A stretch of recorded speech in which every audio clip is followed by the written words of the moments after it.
Halo semuanya, Assalamualaikum warahmatullahi wabarakatuh.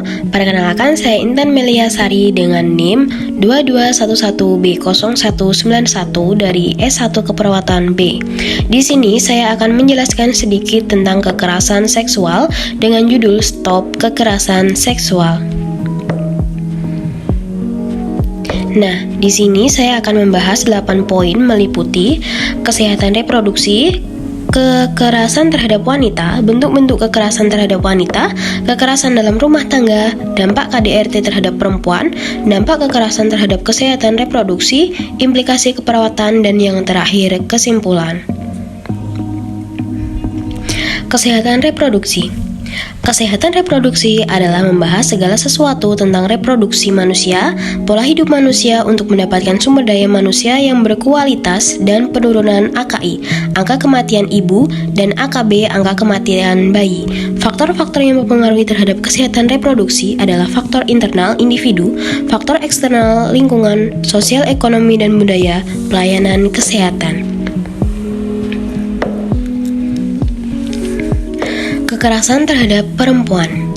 Menurut Undang-Undang Republik Indonesia Nomor 23 Tahun 2004, setiap perbuatan terhadap seorang, terutama perempuan, yang berakibat timbulnya kesengsaraan atau penderitaan secara fisik, seksual, psikologis, atau penelantaran rumah tangga termasuk ancaman untuk melakukan perbuatan pemaksaan atau perampasan kemerdekaan secara melawan hukum dan lingkup rumah tangga.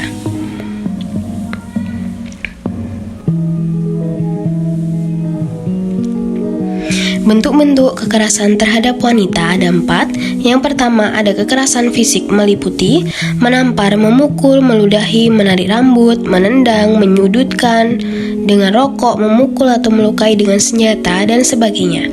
Yang kedua, kekerasan psikologis atau emosional, penghinaan, komentar-komentar yang menyakitkan atau merendahkan harga diri, mengisolir istri dari dunia luar, mengancam atau menakut-nakuti sebagai sarana memaksa kehendak.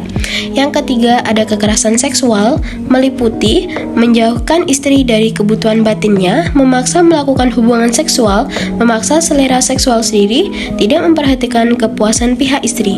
Yang keempat, ada kekerasan ekonomi. Contoh dari kekerasan jenis ini adalah tidak memberi nafkah istri, bahkan menghabiskan uang istri.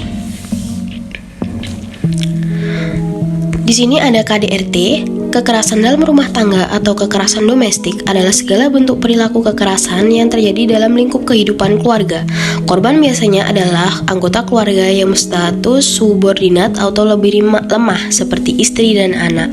Faktor-faktor yang mendorong terjadinya tindak KDRT: laki-laki dianggap sebagai superioritas, diskriminasi dan pembatasan bidang ekonomi, beban pengasuh anak, dan orientasi peradilan pidana pada laki-laki. Dampak KDRT terhadap perempuan. Better Woman Syndrome merupakan sindrom psikologik yang ditemukan pada perempuan yang hidup dalam siklus KDRT yang berkepanjangan. Dampak yang terjadi karena tindak KDRT antara lain gangguan stres pasca trauma, depresi, gangguan panik, dan keluhan psikosomatis. Dampak kekerasan terhadap kesehatan reproduksi. Kesehatan reproduksi menurut ICPD 1994 adalah suatu keadaan sejahtera fisik, mental, dan sosial secara utuh, tidak semata-mata bebas dari penyakit atau kecacatan dalam semua hal yang berkaitan dengan sistem reproduksi serta fungsi dan prosesnya. Menurut Surya Kusuma tahun 1995, efek psikologis penganiayaan bagi banyak perempuan lebih parah dibandingkan efek fisiknya. Rasa trauma, cemas, lelah, kelainan, stres post-trauma, serta gangguan makanan dan tidur merupakan reaksi panjang dari tindak kekerasan. Istri dapat mengalami depresi, penggunaan atau pemakaian zat-zat tertentu, obat-obatan, dan alkohol, kecemasan, percobaan bunuh diri, keadaan pasca trauma, dan rendahnya kepercayaan diri.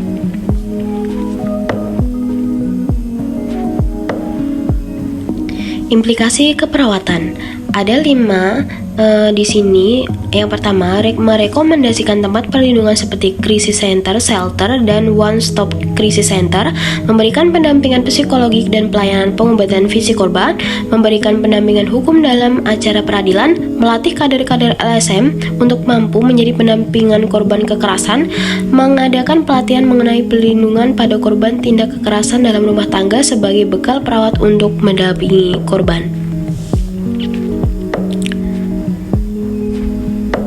Nah, ada kesimpulan, ada 4 di sini. Tindak kekerasan dalam rumah tangga merupakan jenis kejahatan yang kurang mendapat perhatian dan jangkauan hukum pidana.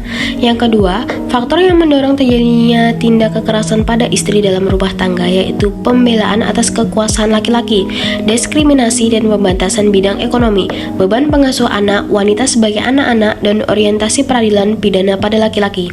Yang ketiga, dampak tindakan kekerasan pada istri terhadap kesehatan reproduksi dapat mempengaruhi psikolog ibu sehingga terjadi gangguan pada saat kehamilan dan bersalin serta setelah melahirkan dan bayi yang dilahirkan. Yang kelima, ada implikasi keperawatan yang harus dilakukan adalah sesuai dengan peran perawat antara lain mensupport secara psikologis korban, melakukan pendampingan melakukan perawatan fisik korban, dan merekomendasikan krisis women center. Nah, berikut adalah hasil dari presentasi saya. Ada kurang lebihnya, mohon maaf. Wassalamualaikum warahmatullahi wabarakatuh. See you next time.